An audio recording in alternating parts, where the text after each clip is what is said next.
All right.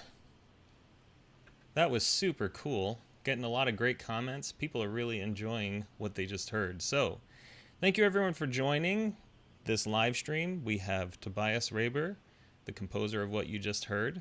He is based in Switzerland, and we are very grateful to have Tobias here. So, Tobias, thank you for joining. Thanks for having me on. It's a pleasure. Yeah, of course, no problem. So, tell us a little about yourself and how you got started with producing electronic music. Okay, so I'm gonna try and give you the medium size version, which is that I fell in love with music at the age of about 8 or 9, I would say, and then I started playing the guitar, first classical guitar, and then later got into blues and jazz and played the electric guitar, and wondered actually whether that would be a path for me to follow.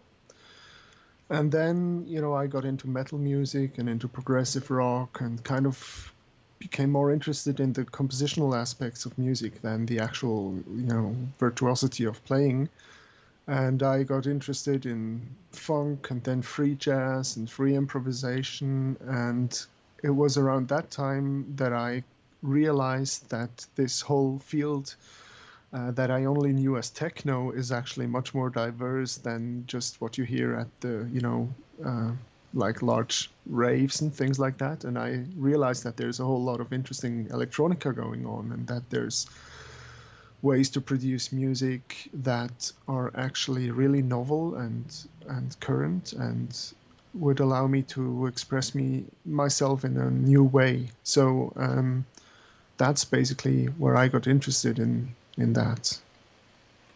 And what about the actual production of music, like making your own music? I always had that issue that whenever I wrote a song, I felt like it sounded like one of my idols, or maybe a mix of one or two of my idols, and it never really felt original. So when I got into electronic music, I realized that there are tools that would actually help me compose things that I wouldn't think of myself. So I got into, music production and programming software, and I realized that are ways to come up with musical structure that actually didn't sound just what I could imagine, but also, would surprise me in the compositional process. And that was kind of the starting point for discovering my own aesthetics and the kinds of things that I'm interested in. So that started when I was around 22, 23, and took a couple of years for me to kind of find my mode of expression, so to speak. And the things that I do are very varied. So it's not really just one sound, but I think there's a lot of common things to the approaches that I use. Super cool. Now, one thing that we are hearing a lot of in the comments so far, and this was mentioned, I believe, in your press release, is the comparison to Sun O with that first track. Can you talk a little about them? I haven't featured them on the site at all, so I have no idea how many people might even know anything about them. Well, I did use a comparison to them, I think, in one context or another, but it's not actually something that I try to emulate. It's just a sound.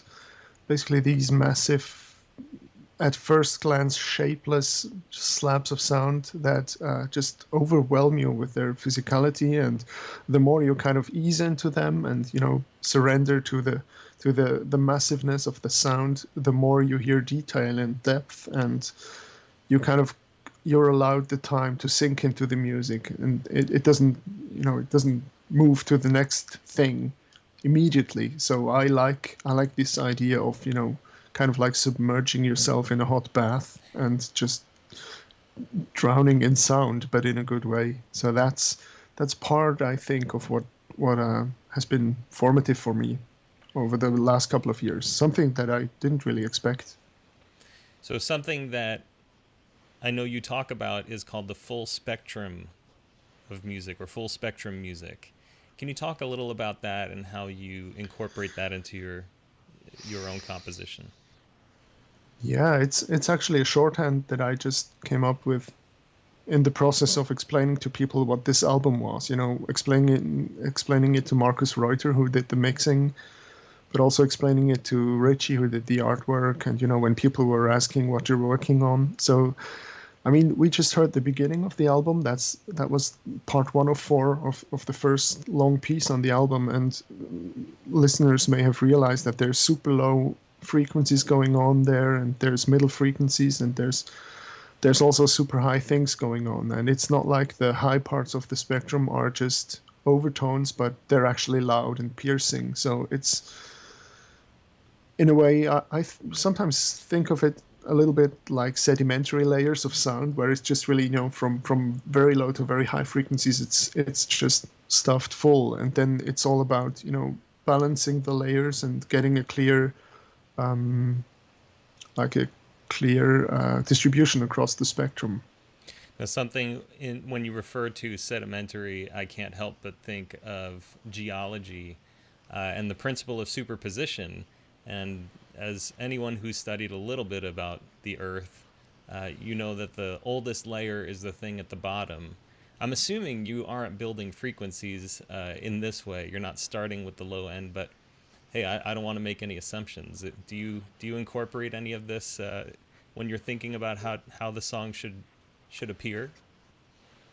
No, that just with this album, this was kind of a turning point for me, and I composed it in a pretty intuitive way, and it all kind of flowed. So I used to employ and still employ some pretty abstract processes to generate rhythmical and harmonic structure, but with this, it was really about finding a sound that I liked and then jamming with it and then just overdubbing. And with some pieces, it started with a bass. But with other pieces, it was like a high rhythm, which I then tried to contextualize with other material, both in the low and the high spectrum. That's super cool.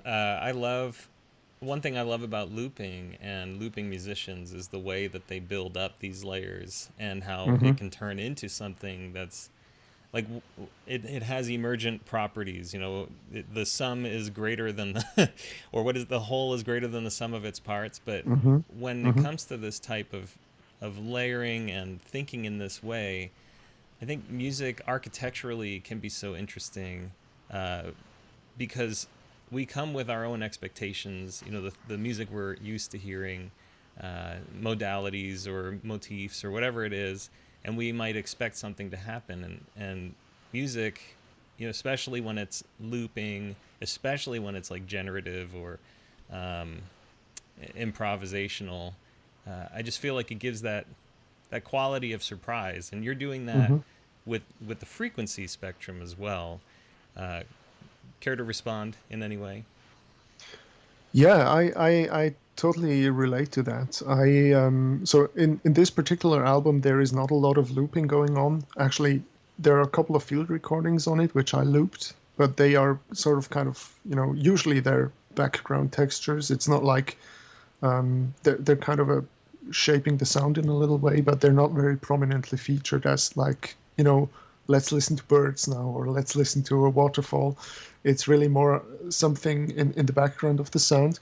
And these are sometimes looped. But the other thing is that this album is really played in the sense that there's a lot of repetition, but it's all played. And what I sometimes would do is either, on the synthesizer, I would play with one hand and then turn the knobs to form the sound with the other hand, which gives these like minutes long developments for the sound, where maybe a little motif would kind of stay the same, but the sound is developing. And then there's also parts where I would send MIDI data to a synthesizer, and the pattern or the melody is generated by a computer. And I would have both my hands free to really shape the sound and really play the sound. So that was also just something I was discovering as I was working. That wasn't something that I had planned. Fantastic. So let's talk a little about these pieces. We listened to Beginning, an excerpt from the song Beginning, which kicks off your new album, Mother of Hmm. Millions. Talk a little about this next one we're going to hear, Dancing 3. There's a couple of pieces on the album that I felt had the qualities of a folk dance in a way. I mean, I'll leave it up to the listeners on whether they agree. That's also why I didn't call them dance, but I called them dancing, because it felt like it had this dancing quality. And that's actually one of the pieces where we have like a little generative, like a little melodic cell which is permutated, and the concrete notes are changing all the time, but not really massively. So it's like a repetition with variation. And then I'm shaping the sound, and there's a counterpunctual thing going on with the rhythm, and then things develop from there. Then it was composed in a really intuitive way, but with these like algorithmic little processes here and there. So. All right, cool. Let's take a listen Mm-hmm. to Dancing 3. And for anyone on the live stream, please ask some questions. We got a question from Henry Lohman, which is great. And I'll ask that after we get back. But as you listen, try to immerse yourself in this music and think of what comes to mind. Whether it's a question or a statement or a feeling, it'd be cool to just see that and respond to it. So this is Dancing 3.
All right, that was super cool. There were so many things going on.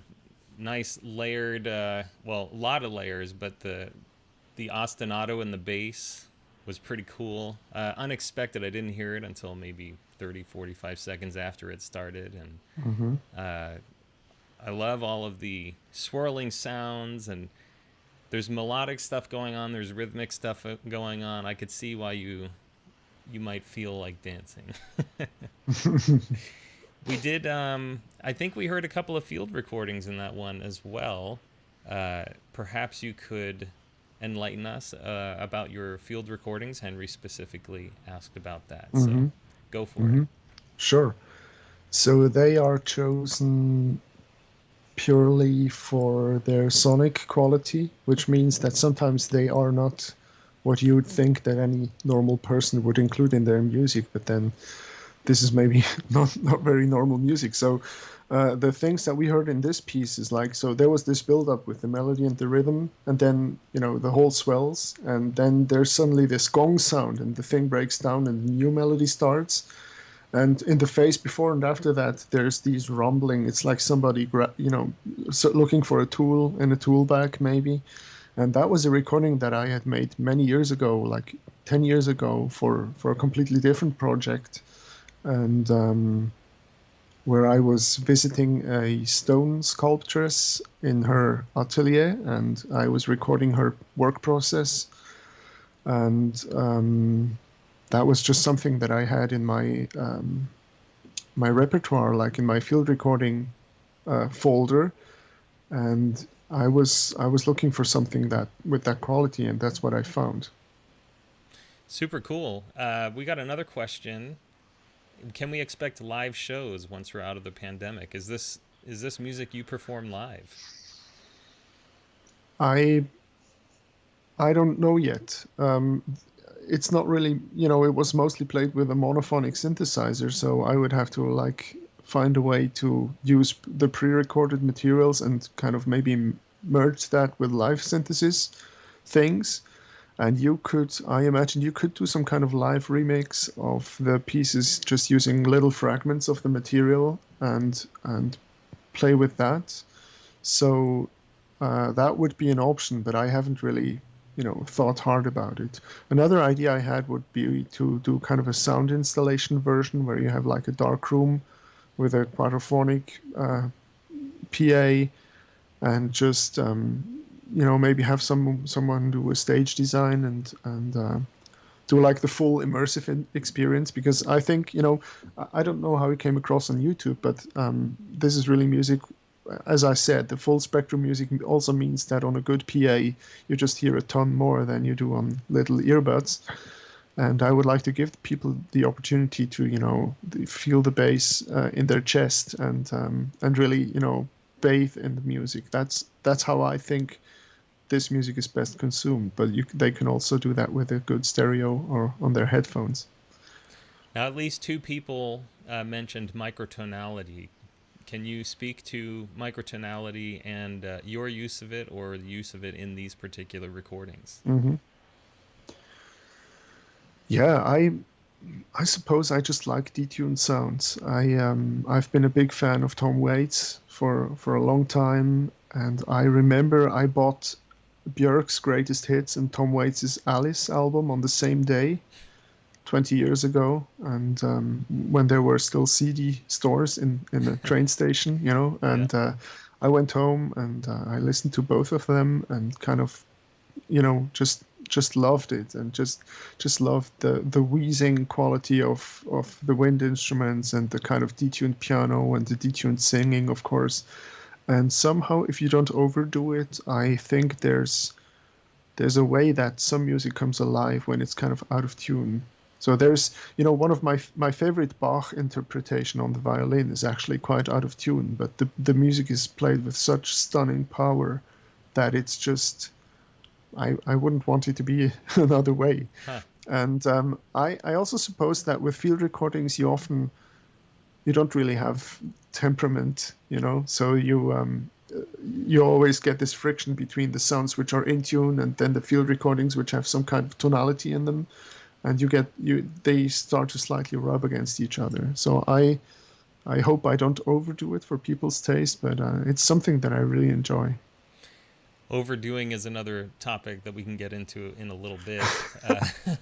JP from Unquiet Music asks, is there any harmonic consideration in your music building, or is this a very minor, maybe ELT or ELT? I'm not sure what that means.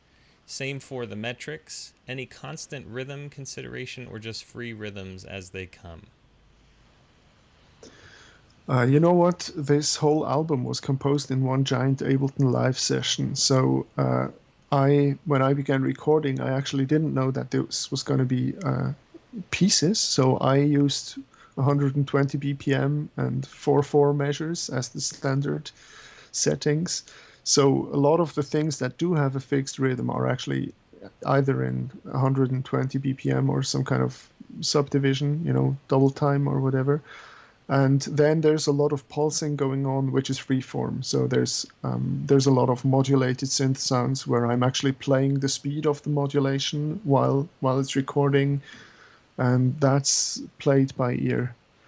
There are, I mean, if you listen to pieces like the one that we heard, there are, I'm thinking about measures and changing meters and stuff like that. But I also, coming from progressive rock background and loving that music and loving Nick Batch and loving all that stuff, I very much wanted this music to be feral and wild and actually, overdoing it, as you alluded to, and to not fit into my, any intellectual constructs to which I usually resort. So this is really about, in some way it's about overcoming all the intellectual filters that I usually have when I'm composing with the computer.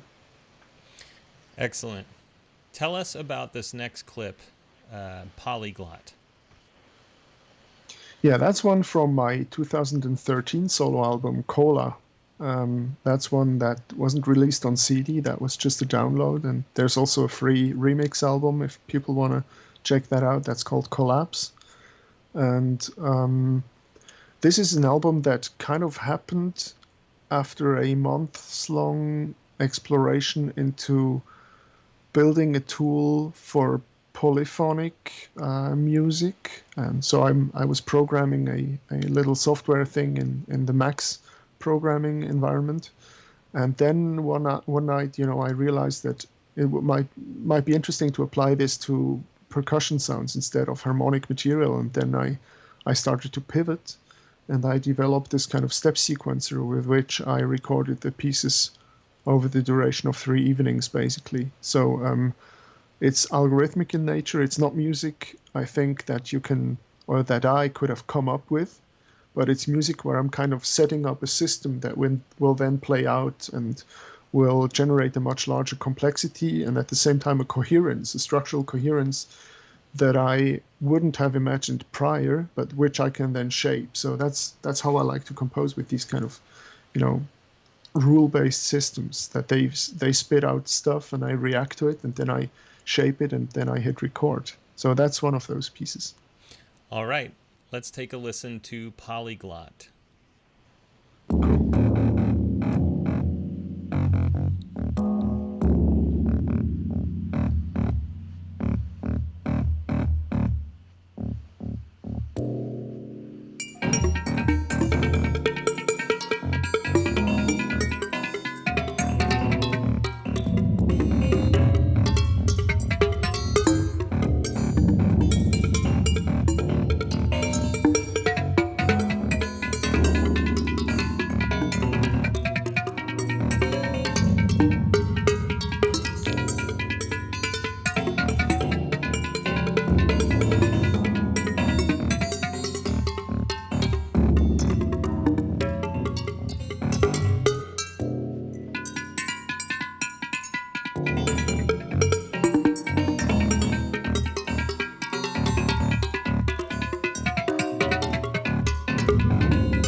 All right, that was even more dancing than the last dancing track. No one could see, but I'm just sitting here, bobbing my head. Mm, What a cool track. So thanks. you took a whole bunch of samples or sounds you recorded, perhaps, and shoved them into a sequencer. How does this So work? You it's know, actually it's actually all synthesis. It's not sampled sounds. I know oh, they sound okay. pretty realistic, but Yeah. I'm there's a synthesis approach called physical modeling synthesis where you actually don't shape waves, but you actually simulate in the digital realm the physical properties of instruments, which kind of allows you to build these realistic instruments, and that's often used nowadays to simulate instruments, so that you don't have to pay the full orchestra, right? But Right. my interest is in kind of deforming these instruments and kind of coming up with very weird but still natural sounding instruments. For those who are interested in that, I have two EPs called Introduction to Nonviolence, and that's mostly physical models which sound pretty acoustic. In a way, it sounds like weird chamber music, but it's all electronic. And for Cola, it's percussion synthesis, and I'm basically setting up a couple of tracks in Ableton Live, or I think it might have been Logic at the time, and then I have this little program that I write, which is this step sequencer, which has I think it had 6 voices, and then I could just send out MIDI information out of 6 MIDI channels, and just so I have like it's like a drum kit with 6 drums, and then they all get detuned, and the volume has envelopes and certain rules that trigger stuff, and you might also have heard that the piece is actually constantly speeding up and slowing down a little bit, Mm-hmm. and that's I like I'm a huge science fiction fan and speculative arts fan where I like to ask, what happens if I do this? Let me see what happens if I actually change the tempo by 2 BPM every 7 bars or whatever. And so you have this propulsion motion that is going at a layer below the actual grid. So in a way, it's like a contraction and release, a pulse that's going on below the grid of the music. And these are things that I toyed around with there. And you can't really do that with commercial tools. And also, if you could, then everybody would be doing it. So I try to find these weird things and, question the basic assumptions of music making, because as everybody knows who's worked with electronic tools, there's a whole lot of presets and assumptions baked into all these tools. Yeah, lots to respond to there, but Michael Manring, we interviewed him about his latest album, Small Moments, and for a little while he was talking about using the quadraphonic pickup on his bass, so Mm, basically a pickup per string, and then routing that into a synthesis engine. And he was as he's playing, he's also modifying the you know theoretical string length and thickness, um, with foot pedals and with knobs and whatever. and yes. and he said, well, I had one bass doing this and I had another bass doing that, but I felt like I was really hitting some limitations. I'm like, Michael, there's no bassist doing this. Like, I don't know what Yeah. limitations you're talking That's about. that's amazing. That's the words from a true explorer, and I need to check that out. I'm only familiar with the things that he did with the bass, where he has these tuning pegs that he's Right. playing right at the Yeah. headstock of the guitar, and I mean even that, it's just, and it's not just a gimmick. The way he uses it is just incomprehensibly beautiful. Michael Manring to me is the most important bassist. I know everyone's like they've got their Jimi Hendrix types, these uh, obviously Jaco Pastorius on the bass, Jimi Hendrix or Stevie Ray Vaughan on the guitar, but like for me, it's Hmm. Michael Mm, Michael Manring, not Michael Hedges. He's acoustic guitar. He's way up there for me too. hmm. But to see people like you and Michael just kind of taking music into new realms is really awesome. And it's cool to hear you talk about like the breathing of music and the pulsing of music, because anyone who has ever tried like taking a live performance and mapping a grid to it, Hmm. realizes, oh, nobody plays in perfect time unless they're playing to a Yes. click track, right? And Yeah. even with the click track, what makes rhythm and feel is when someone plays behind or ahead of the beat. Hmm. Devin Hmm. Townsend, I think he said in his interview that we did, he wanted a drummer that could play just behind the beat, still stay on time, Hmm. but always behind the beat. And he said that's like the mark of an expert drummer. And Yeah, and then when you listen to Morgan Ogren on the Casualties of Cool album, that's some serious time fuckery there. So that's what he's referring to. And it's funny that you should bring Devin up because that's basically been my biggest influence over the past 20 years. You wouldn't hear it in my music, maybe. Maybe you do hear it in the full spectrum aspect of the mm-hmm. music that I do, but he's like that's like the holy grail for me. Very interesting. Hmm. Something we brought up Morgan. I've recorded a couple of songs with him, and in the same way that you talk about breathing and pulsing, I feel like Morgan is just one of these drummers that he has childlike creativity on the instrument. And he said, "Well, what do you want on these songs?" I said, "Whatever you do, that's what I want." And I think it's really important that we remember instruments are here to serve the human expression of art, not to, conform the human expression of art. And I think Hmm. even down to the tempo or the grid, the tools we're using, that's why like after the DAW came out, how many songs were in 120 BPM precisely because that's the Yes. default setting that comes Yeah. in the DAW. So I'd love to hear you explore a little bit more about that.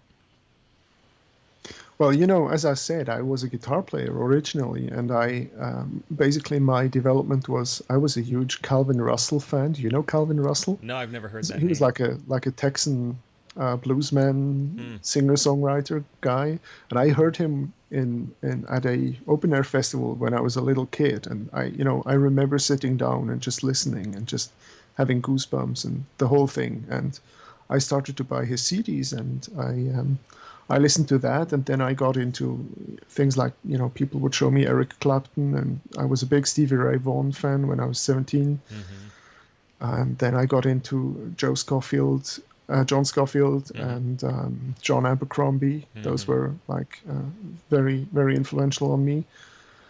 And then at the same time, I got into, I discovered Dream Theater, and I got into this whole odd meters, over the top bombastic thing, Yep. and that was listening to that for 2 or 3 years. And I also discovered Steve Reich and minimal music. So in 2002, I was 19. I heard music from 18 musicians live, and I more or less, I didn't know what was coming. I just heard that there's this interesting piece of music playing, and I went, and because I had a ticket for the festival anyway, and I was changed. I went home and ordered his writings, like his Yeah. writings on music on the same night, and, grabbed all the CDs from the library. So I was immersed in all, this phase shifting and odd meters and all that stuff that was kind of beyond the 4/4 bar. And then when what always turned me off in electronic music was this centeredness on a fixed grid and on four on the floor Mm-hmm. basically. And Yeah. in my arrogance as a young prog musician, I kind of dismissed that. And then, I started working with Reason, actually, by Propellerhead, with Mm-hmm. Reason 1. A friend of mine had the cracked version of that, and then I started trying out drum programming there. And at the time you couldn't change the time signature, or at least I didn't figure out how. And then a couple of years, maybe 2 years later, I realized that there's things like Max MSP where you can program your own step sequencer when you like, and I was hooked. Yeah. Yeah. I that's one of the things I really admire about Radiohead. I feel like Radiohead brought some odd time signature electronic music to the mainstream. I forget. I think it's the first song on In Rainbows. Um, where it's in 5/4, and it's definitely like a dance track, Mm-hmm. but it's in Mm-hmm. 5. And I thought, wow, you just don't hear electronic or dance type music Mm-hmm. in 5. And I that was kind of like an early exposure for me Mm-hmm. with the with that genre. You know, these kinds of sounds not in 4/4, because like you, I was really into Dream Theater, Zappa, Steve Vai, all that stuff. And it's great. I still love that music, Mm-hmm.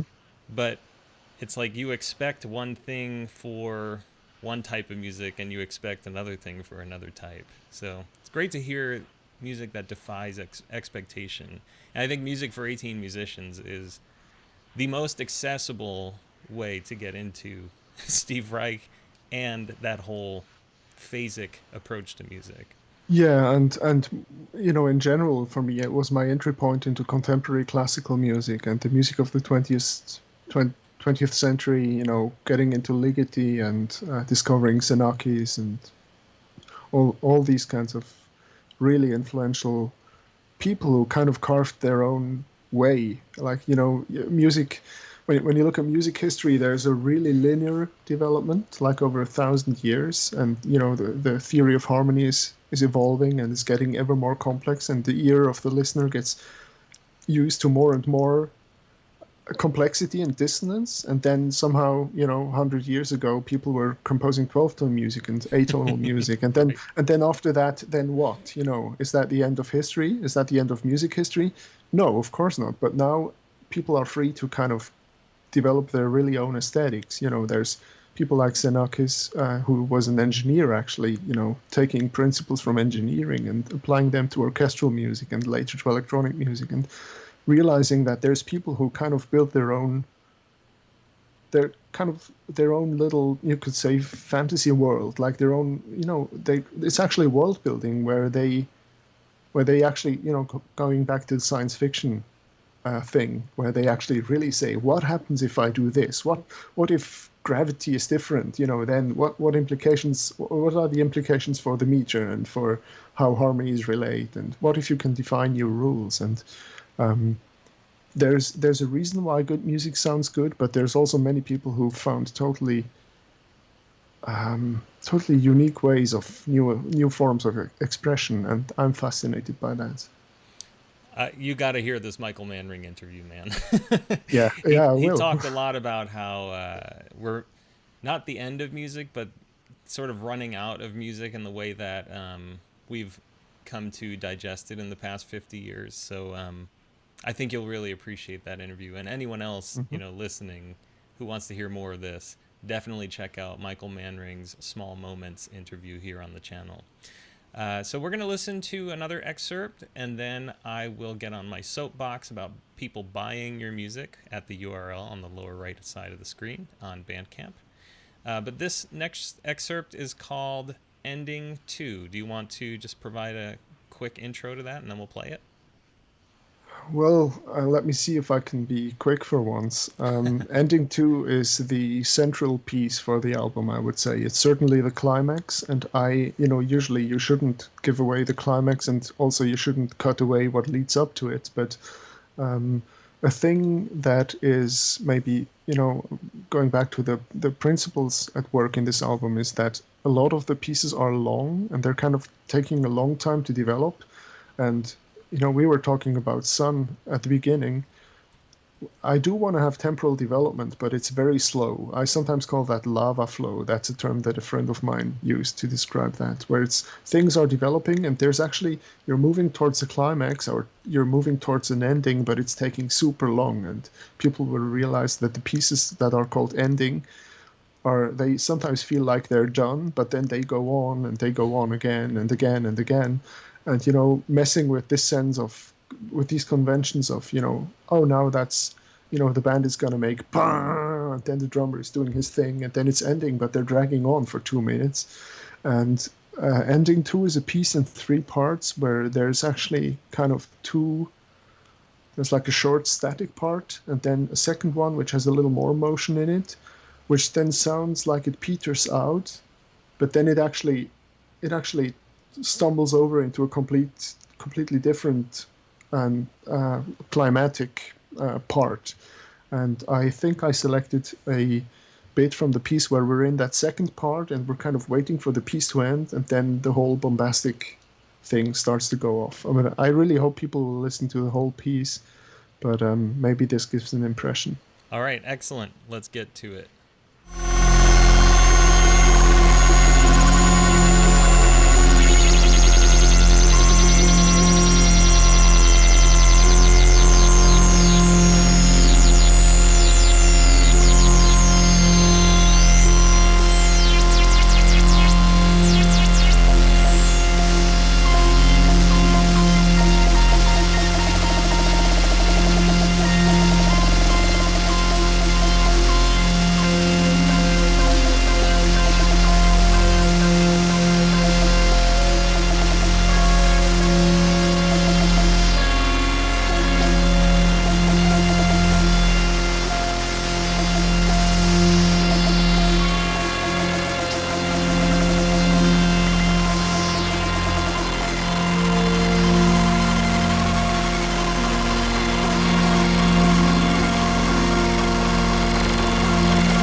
Boy, do I wish I could see the look on people's faces after hearing that, especially if they're just scrolling through their YouTube feed and they click, "Oh, he's live!" Yeah, what a wild piece of music! Super awesome, and I think this is the first time any of this is being played publicly, pre-release, right? That's right. Yeah, I only had the 21-minute opening piece up on Bandcamp for streaming up until today. And today I actually made another 10-minute piece available so people can listen to 30 minutes of the album if they want. The whole thing is 72 minutes, so it's not just dense, it's also super long. It's more like 3 or 4 EPs in one album, and that's I I wondered whether I should cut more stuff, and I decided not to. So Good, good, cool. So speaking of going to Bandcamp, uh, Tobias and many of the artists we feature on Make Word Music, they are not making a living off of music. I mean, Tobias, I don't mean to speak for you. Maybe you are, but I'm guessing you depend on your Bandcamp sales, just like a lot of other musicians. So please, if you are watching this right now and you care about supporting musicians, Bandcamp is really the way to go. And this Friday is the next Bandcamp Friday. So anything you buy from Bandcamp this Friday, 100% of the proceeds go to the artist. There is no shame in buying before Bandcamp Friday or after. But it is great that Bandcamp does that. For me, if I think about buying it, I just go out and buy it, and I can't remember when Bandcamp Friday is. However, Make Word Music does have a big ol' honkin' spreadsheet full of cool music to buy on Bandcamp Friday. So remember, streaming doesn't pay artists. Purchasing music does. Streaming is great. After you buy the music on Bandcamp, you get unlimited streaming. So definitely purchase this album. It's not yet available. You get to hear half hour of the album now, even if you pay for it. And when is the official release date, Tobias? I set it to June 1st, but I think the albums should arrive tomorrow, so I'll ship them as soon as I have them. Excellent.